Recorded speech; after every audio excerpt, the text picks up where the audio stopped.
Selamat datang di program Crossover to the Next Level. Berjumpa lagi dengan saya, Elson Triputra. Pada hari ini kita berada pada episode Kebangunan Rohani di Efesus.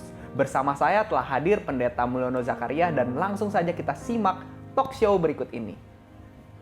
Selamat datang Det Mulyono di program Crossover. Ya. Hari ini kita berada pada episode Kebangunan Rohani di Efesus. Ya. Nah, jadi kan waktu itu Paulus datang ke Efesus. Nah, tapi apa sih yang membedakan kebangunan rohani yang dibawa oleh Apolos dengan kebangunan rohani yang dibawa oleh Paulus di Efesus? Iya. Kalau dari ceritanya dari kisah 19 ayat 1 sampai 20 kita bisa melihat Apolos datang ke Efesus dan saat itu dia memberitakan Injil, tapi dia membaptis dikatakan hanya sampai baptisan Yohanes. Ya, baptisan Yohanes itu adalah untuk orang-orang yang bertobat. Ya, tetapi untuk memperlengkapi itu perlu baptisan Roh Kudus. Iya. Ya, jadi makanya Paulus katakan, ya Apolos datang gitu untuk memberitakan Injil dan kalian semua sudah dibaptis dalam baptisan Yohanes, tapi ada perlu untuk dibaptis dalam baptisan Roh Kudus. Iya. Jadi ini yang membedakan sebenarnya bukan membedakan karena Paulus tidak memulai dari nol. Paulus melanjutkan apa yang Apolos sudah lakukan. Jadi seharusnya kalau orang di dalam Tuhan yang satu sudah melakukan, yang lain harusnya melanjutkan. Makanya kalau semua menjadi satu kesatuan menjadi indah. Iya. Ini kan sama seperti ketika di Samaria, Filipus ya sudah memberitakan Injil, banyak orang bertobat.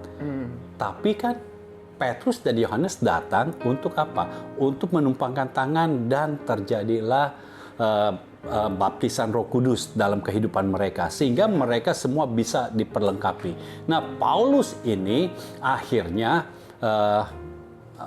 meminta mereka, ya kalian kan sudah terima baptisan Yohanes, sekarang engkau perlu baptisan Roh Kudus. Jadi mereka didoakan dan 12 orang murid Paulus ini menerima baptisan Roh Kudus. Iya. Ya. Jadi ini jadi sebenarnya dikatakan membedakan tidak juga karena Paulus lebih tepatnya melanjutkan. Yes. Nah, Paulus melanjutkan orang-orang yang sudah menerima Yesus, yang di dalamnya ada Roh Kristus, itu harus diperlengkapi. Karena Kisah Rasul 1 ayat 8 berkata, kamu akan menerima kuasa kalau Roh Kudus turun. Ya, kalau Roh Kudus turun ke atas kamu, jadi kau perlu dibaptis dengan baptisan Roh Kudus. Nah, ketika Paulus tumpang tangan dan 12 orang ini semua menerima baptisan Roh Kudus. Iya. Artinya memang baptisan Roh Kudus bukan hanya orang tertentu saja, bukan untuk orang tertentu saja, tetapi untuk semua orang yang menerima. Yes. Ya, karena di loteng Yerusalem 120 orang murid, semuanya itu menerima apa yang Yesus katakan, apa yang Yesus mau lakukan, apa yang tugas apa yang Yesus berikan, mereka menerima. Itu sebabnya mereka diperlengkapi, menerima baptisan Roh Kudus. Dan Paulus sendiri pun menerima baptisan Roh Kudus. Kan Paulus tidak ada di loteng Yerusalem. Iya. Lalu para murid itu kan menerima baptisan Roh Kudus juga, ya. Kemudian sekarang Paulus ada di Efesus. Paulus ada di Efesus, dia memberitakan Injil dan karena masalah di situ hanya kurang satu step lagi, yaitu baptisan Roh Kudus. Itu sebabnya Paulus melengkapi di situ, ya. Dia melengkapi dengan mendoakan, menumpangkan tangan, dan mereka menerima baptisan Roh Kudus. 12-12-nya menerima baptisan Roh Kudus. Iya, iya.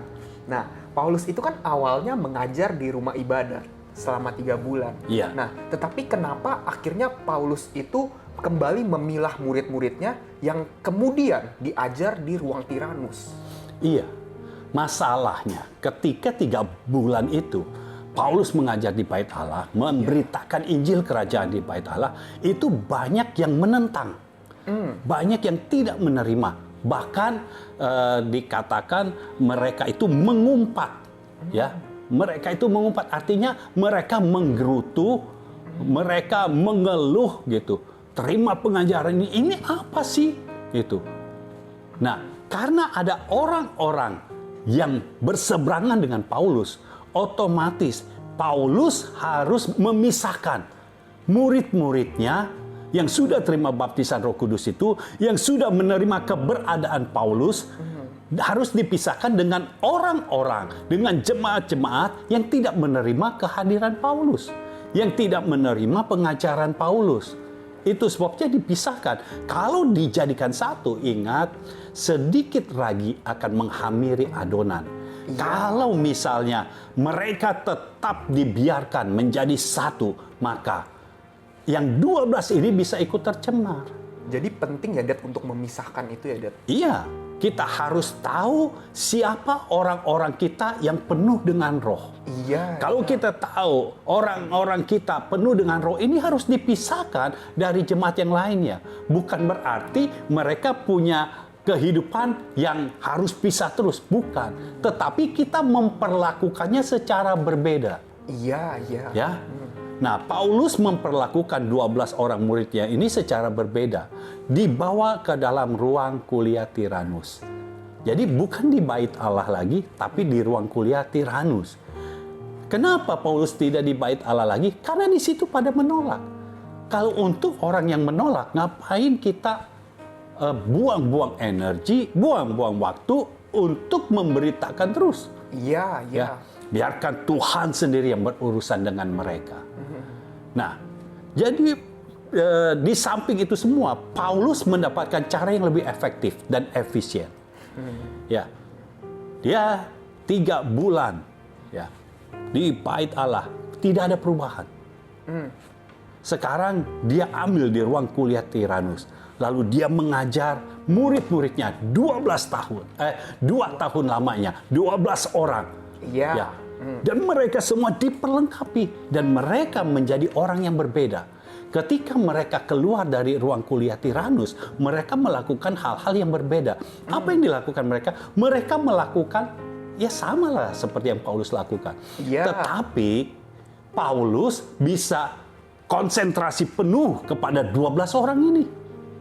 Dibangun terus, diperlengkapi terus. Iya. Di ruang kuliah Tiranus. Disitulah terjadi kebangunan rohani yang orang-orang tidak tahu.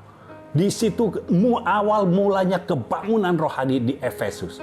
Ini cikal bakalnya, ruang kuliah Tiranus, ya, di mana orang-orang ini diperlengkapi, ya, bukan hanya diajar saja, tapi diperlengkapi. Ketika diperlengkapi, artinya apa? Kehidupan Paulus diberikan kepada murid-muridnya ini. Jadi ada multiplikasi ya, Dad? Iya, itulah yang terjadi. Terjadi multiplikasi. Di situ diperlengkapi dan diduplikasi. Iya, iya. Ya. Jadi masing-masing diduplikasi, artinya jadinya karena mereka 12 namanya multiplikasi. Karena duplikasi hanya untuk 1 orang. Tapi karena ini 12 orang jadi multiplikasi. Terjadi seperti itu. Nah, ini yang seharusnya terjadi di dalam kehidupan orang-orang benar, kehidupan orang-orang percaya. Ketika kita tahu kita hidup benar di hadapan Tuhan, kita harus mencetak orang-orang lain sama seperti kita sehingga mereka juga hidup dalam kebenaran firman Allah. Iya. Nah, ini adalah tujuannya Tuhan menciptakan Adam pada saat itu. Ya, disuruh berbuah dan bertambah banyak, berbuah dan bermultiplikasi. Tetapi Adam kan berdosa. Karena berdosa, ini yang dibawa-bawanya jadi dosa. Ya. Itu sebabnya semuanya kan dihilangkan dengan air bah. Sampai zaman Nuh. Dikembalikan lagi firman-Nya. Berbuahlah dan bermultiplikasi. Bermultiplikasinya apa? Contohnya Nuh. Tapi ini juga gagal karena apa? Karena anak-anaknya Nuh tidak berfungsi seperti Nuh sampai di zaman Abraham. Engkau akan menjadi bapa bangsa-bangsa, berbuah dan bermultiplikasi.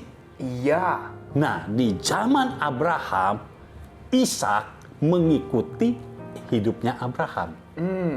Ya, Yakub mengikuti kehidupan Ishak, sehingga bangsa Israel mengetahui Allah mereka itu dengan sebutan Allah Abraham, Allah Ishak, dan Allah Yakub. Iya. Ya, jadi kehidupan ini yang dimultiplikasikan. Makanya Paulus harus memisahkan para muridnya, taruh di ruang kuliah Tiranus, di situ diperlengkapi, di situ dimultiplikasi kehidupan Paulus. Yes. Jadi Paulus beri semuanya. Apa yang ada di dalam kehidupannya, semua pengetahuannya, kehidupannya, kecakapannya, semuanya diberikan kepada murid-muridnya yang menjadi anak-anak rohaninya. Iya, iya. Apa sih Det yang Paulus ajarkan kepada murid-muridnya di ruang kuliah Tiranus? Iya, kalau dikatakan apa yang diajarkan tidak ditulis di dalam kisah ini. Iya, iya. Tetapi yang pasti Paulus itu memperlengkapi. Karena apa? Karena para muridnya ini bisa keluar dari ruang kuliah Tiranus dengan cara yang berbeda ketika mereka masuk dalam ruang kuliah Tiranus. Ya, jadi pasti diperlengkapi di situ. Tetapi yang kita tahu, yang diajarkan oleh Paulus di Efesus itu kita bisa ambil di Efesus pasal 2. Iya. Ya, Efesus pasal 2.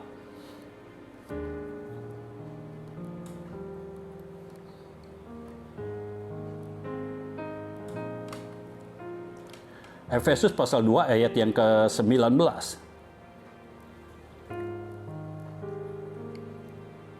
Demikianlah, kamu bukan lagi orang asing dan pendatang, melainkan kawan sewarga dari orang-orang kudus dan anggota-anggota keluarga Allah yang dibangun di atas dasar para rasul dan para nabi dengan Kristus Yesus sebagai batu penjuru. Jadi ini dasar pengajaran Paulus. Apa itu? Dasarnya adalah kan ditulis di dalam ayat 20 yang dibangun di atas dasar para rasul dan para nabi. Jadi ini adalah orang-orang yang apostolik dan profetik. Iya. Para rasul adalah orang yang menerima firman Tuhan dan menindaklanjutinya. Itu para rasul yang mengeksekusinya. Para nabi adalah orang yang menerima isi hati Tuhan dan memperkatakannya. Iya. Ya, menubuatkannya kepada orang-orang. Jadi ini juga yang harus menjadi dasar pengajaran kita. Ya, seperti yang Paulus katakan di Efesus, dan kita tahu hasilnya. Di Efesus terjadi hal-hal yang luar biasa. Iya. Ya, jadi pengajaran kita harus didasarkan atas para rasul dan para nabi, apostolik dan profetik. Ya, jadi kita melakukan juga dan kita membicarakan juga. Nah, kita bukan mengajarkan dengan berkata-kata saja, tapi kita mengajarkan juga karena kita sudah melakukannya. Yes. Inilah pola pembapaan. Ya. Iya. Jadi Paulus memperlengkapi murid-muridnya atau anak-anak rohaninya bukan dengan ajaran-ajaran saja, tetapi juga dengan kehidupannya. Ini loh yang sudah aku lakukan. Ini yang sudah aku lakukan. Gitu. Jadi apa yang ada pada Paulus bisa tercetak dalam hidup anak-anak rohaninya. Iya. Dan perhatikan, anak-anak rohaninya walaupun menghormati Paulus, tetapi anak-anak rohaninya tetap ketika memberitakan Injil Kerajaan Allah itu tetap dasarnya adalah Yesus Kristus. Karena dikatakan pengajaran itu di atas dasar para rasul dan para nabi dengan Kristus Yesus sebagai batu penjuru. Iya. Jadi artinya tetap kita memberitakan Yesus Kristus. Iya. Ya, tetap itu yang diberitakan. Ketika kita berdoa untuk orang-orang lainnya, kita tetap berdoa di dalam nama Yesus, bukan di dalam nama Paulus. Iya. Di dalam nama Yesus. Jadi itu yang menjadi dasar kita. Nah, Paulus mengajar para muridnya, anak-anak rohaninya dengan dasar rasul dan nabi. Artinya kehidupannya itu harus jadi contoh. Kehidupannya harus jadi pola. Kalau dia tidak bisa melakukan, artinya dia tidak bisa mengajarkan. Iya, iya. Jadi ini yang harus kita lakukan. Kalau kita sebagai penyampai firman, pastikan firman yang kita sampaikan itu sudah kita lakukan. Iya. Sehingga kita menyampaikan apa yang sudah kita lakukan. Dan firman yang sudah disampaikan, ketika ada penyingkapan dari Tuhan, kita menerima firman itu, kita harus melakukan firman yang sudah kita lepaskan itu. Jadi, kita bukan hanya sekedar, udah kita ngajar. Kita bukan orang yang mengajar 13 tambah 13 sama dengan 26. Lalu kalau ditanya, itu dari mana? Tidak tahu. Pokoknya 26. Tapi kita bisa beritahu 13 tambah 13 kenapa bisa menjadi 26. Ya. Iya. Jadi itu yang diajarkan oleh Paulus. Saat itu kan Paulus itu mengajar 12 muridnya di ruang Tiranus. Tapi kalau kita baca kisahnya, kebangunan rohani ini membuat semua penduduk Asia juga mendengarkan firman. Ini bagaimana caranya, Dad? Iya. Jadi ini yang dikatakan kebangunan rohani di Efesus. Ini awal mulanya kota Efesus mendapatkan lawatan Tuhan. Terjadi kebangunan rohani. Nah, waktu Paulus mengajarkan firman kepada murid-muridnya, firman itu kan sudah dilakukan oleh Paulus. Iya. Ya. Paulus sudah mengabarkan Injil kerajaan. Paulus sudah memberitakan tentang kebangkitan Yesus. Yesus bukan mati saja. Yesus juga bangkit. Paulus sudah memberi teladan, memberikan pola ketika berdoa kepada murid-muridnya itu, mereka semua menerima baptisan Roh Kudus, dan mereka tahu ketika mereka menerima baptisan Roh Kudus sesuatu yang baru terjadi dalam hidup mereka. Iya. Ketika diperlengkapi terus oleh Paulus, maka mereka ini menjadi sama seperti Paulus. Hanya sekarang Paulusnya ada 12 orang. Iya. Bukan satu orang lagi, ada 12 orang. Sehingga ketika mereka keluar, mereka memberitakan Injil. 12 orang memberitakan Injil, dikatakan di situ, ya, dalam Kisah Rasul itu, Iya. itu seluruh Asia, ya, seluruh penduduk Asia mendengar firman Tuhan, baik orang Yahudi maupun orang Yunani. Jadi ada pertobatan besar-besaran. Yes. Orang Yahudi itu bisa percaya kalau kita ini tahu soal Taurat. Nah, artinya murid-muridnya ini tahu tentang Taurat. Paulus kan tahu tentang Taurat. Iya. Ya, sudah diberitahu semua. Dan murid-muridnya ini, anak-anak rohaninya ini bisa, sehingga orang Yahudi itu bisa dimenangkan. Lalu orang Yunani juga bertobat, mendengarkan firman, kan artinya mereka mau terima.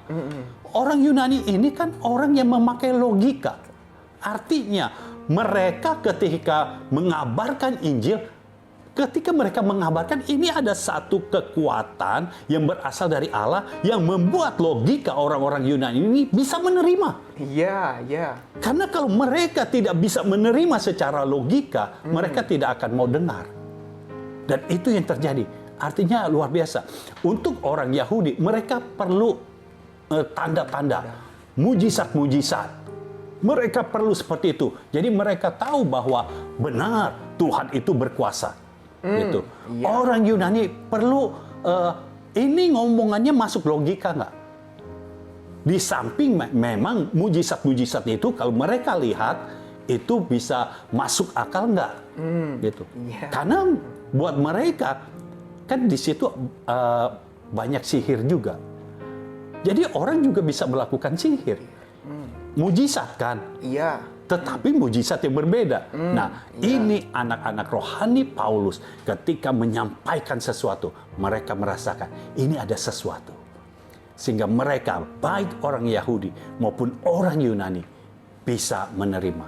Iya. Jadi kita harus tahu, ketika kita diperlengkapi Tuhan, kita itu bukan biasa-biasa saja, tapi kita menjadi orang yang luar biasa. Yes. Kita mengetahui firman, kita juga tahu Tuhan bekerja melalui kita. Jadi ada tanda-tanda heran, tapi juga kita tahu firman. Ya, bukan Kita cuma tahu, oh ya, yang penting berpuasa udah. Enggak. Mereka dipenuhi dengan firman, mereka dipenuhi oleh Roh Kudus, sehingga mereka itu bisa melihat dan melakukan mujizat-mujizat itu. Yes. Oleh Paulus, Allah mengadakan mujizat-mujizat yang luar biasa. Iya. Apa sih yang membuat mujizat-mujizat luar biasa terjadi di Efesus? Bagaimana terjadinya?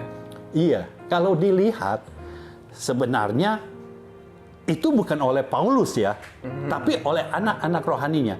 Tetapi karena anak-anak rohaninya ini berasal dari Paulus, jadi Tuhan menganggap ini oleh Paulus. Iya. Ya, anak-anak rohaninya yang melakukan, Paulus yang istilahnya mendapat nama. Tapi anak-anak rohaninya tidak iri tuh. Anak-anak rohaninya tidak jealous. Aku yang melakukan, Paulus yang dapat nama. Enggak jealous. Anak-anak rohani yang benar tidak pernah jealous, tidak pernah iri dengan bapaknya. Yes. Ya, justru dia bangga. Kalau dikatakan oleh Paulus, oh dia bangga. Bapakku yang disebut. Nah, perkataan oleh Paulus itu bukan secara hurufiah benar-benar Paulus yang melakukan. Ternyata yang melakukan adalah anak-anak rohaninya. Karena begini, di mata Tuhan, Bapa rohani dan anak-anak rohani itu jadi satu. Iya. Jadi siapapun yang melakukannya, itu jadi satu. Makanya oleh Paulus, Tuhan mengadakan tanda-tanda heran dan mujizat. Ya, murid-muridnya ini mengadakan tanda-tanda heran. Benar-benar ini yang luar biasa. Artinya ada mujizat-mujizat yang biasa. Orang sakit didoakan sembuh. Mujizat biasa. Jadi mujizat-mujizat itu biasa. Sekarang tiba-tiba mereka dikasih ide oleh Tuhan. Roh Kudus yang ada di dalam mereka membuat mereka menjadi kreatif. Mereka melihat ketika mengajar, mungkin mereka melihat Paulus menyeka keringatnya dengan sapu tangan. Kadang sapu tangan kurang besar, Paulus pakai kain, seka keringatnya. Lalu anak-anak rohaninya berpikir, ini Paulus kan ada di dalam, tidak keluar. Ya sudah, kita bawa saja sapu tangannya, kita bawa saja kainnya. Dan ajaib, cara Tuhan benar-benar tidak bisa masuk dalam pikiran kita. Bagaimana mungkin sapu tangan dari seorang Paulus ketika diletakkan di atas orang sakit sembuh. Artinya tanpa didoakan. Orang sakit diletakkan sapu tangan Paulus, sembuh. Diletakkan kain yang dari Paulus, sembuh. Ini bukan sapu tangan baru, bukan kain yang baru. Ini sapu tangan yang bekas lap keringat, kain yang bekas lap keringat, yang bekas dipakai oleh Paulus. Tetapi Tuhan bekerja. Tuhan mau menyatakan bahwa orang benarnya akan disertai oleh Tuhan. Karena di Efesus, orang-orang mengumpat jalan Tuhan. Orang-orang mengumpat ajaran Paulus. Tuhan mau menyatakan, ini orang yang engkau umpat, ini orang yang engkau keluhkan. Sekarang, saat engkau sakit, hanya sapu tangannya saja bisa menyembuhkan. Orang yang ditolak, sekarang justru membantu engkau. Orang yang diumpat, yang dicaci maki, justru sekarang yang membantu. Kan yang disembuhkan bukan 12 orang ini. 12 orang itu yang melakukan. Yang sakit siapa? Mereka yang datang ke bait Allah itu. Karena mereka kan rutin ke bait Allah. Kalau sakit, mereka tidak bisa datang ke bait Allah. Tapi ketika anak-anak rohani Paulus datang, meletakkan sapu tangan, sembuh. Yang satu lagi bawa kain Paulus, meletakkan atas orang sakit, sembuh. Sihir tidak bisa, tetapi Tuhan bisa. Kita harus tahu di dalam roh, kita itu dikenal. Itu sebabnya dengan fenomena ini, ada 7 anak Skewa yang mau melakukan hal yang sama. Dia mengusir setan di dalam nama Paulus. Di dalam nama Yesus yang diberitakan oleh Paulus, itu yang mereka katakan. Tetapi setan bukan keluar, malah mereka dipermalukan. 7 anak sekewa itu sampai lari telanjang keluar. Dipermalukan. Karena setan berkata begini, Yesus aku kenal, Paulus aku tahu, kamu siapa? Aku tidak mengenal. Artinya apa? Kalau kita hidup di dalam roh, kita menjadi orang benar yang ada di dalam track Tuhan. Iya. Iblis pun mengenal kita. Yes. Iblis pun mengetahui kita. Iya. Tapi iblis tidak bisa menghalangi kita. Iya. Iblis kan tahu Paulus. Tapi ketika Paulus bertindak melalui anak-anak rohaninya, yang sakit sembuh. Iblis tidak bisa menghalangi. Ketika anak-anak rohani Paulus datang pertama mendoakan orang sakit sembuh. Dan sekarang sapu tangan dan kainnya Paulus bisa menyembuhkan orang. Iblis diam, tidak bisa melakukan apa-apa. Karena kalau Tuhan sudah bertindak, tidak ada satupun yang bisa dilakukan oleh musuh. Iya. Tuhan buat mujizat yang baru. Amin. Itu mujizat yang luar biasa. Dan dalam doa saya, saya meminta Tuhan bekerja kembali. Untuk sekali lagi melakukan mujizat-mujizat yang luar biasa. Iya. Mujizat-mujizat yang tidak biasa, tapi luar biasa. Amin. Bukan hanya mendoakan orang sakit dan orang sakit sembuh, tetapi ada yang baru lagi. Sama seperti ketika bayangan Petrus, ketika menyentuh orang sakit dan orang sakit sembuh. Dan itu juga mujizat yang baru. Dan ini di zaman Paulus, ada mujizat yang baru lagi. Sapu tangan Paulus, tanpa kehadiran Paulus, sapu tangan itu bisa menyembuhkan orang sakit. Bukan karena sapu tangannya, tetapi kuasa yang bekerja di balik sapu tangan itu. Yaitu kuasa Tuhan Yesus Kristus yang sudah menang atas iblis, yang sudah menang atas dosa, dan sudah menang atas maut. Dan kemenangan Yesus adalah mutlak. Sehingga musuh tidak bisa melakukan apa-apa lagi. Kalau kita sudah ada di dalam Tuhan, percayalah, musuh tidak bisa mengganggu kita lagi. Karena Tuhan ada di dalam kita. Biar Tuhan mencurahkan mujizat-mujizat yang baru dalam hidup kita. Amin. Mujizat-mujizat yang luar biasa dalam hidup kita. Biar selalu ada hal-hal ilahi dan supranatural di dalam hidup kita, di dalam rumah tangga kita, di dalam keluarga kita. Ada hal-hal ilahi dan supranatural. Biar orang tahu bahwa Tuhan kita masih bekerja. Mujizatnya masih ada sampai sekarang. Tidak pernah berhenti. Tuhan kita adalah Tuhan pembuat mujizat. Amin. Amin. Amin.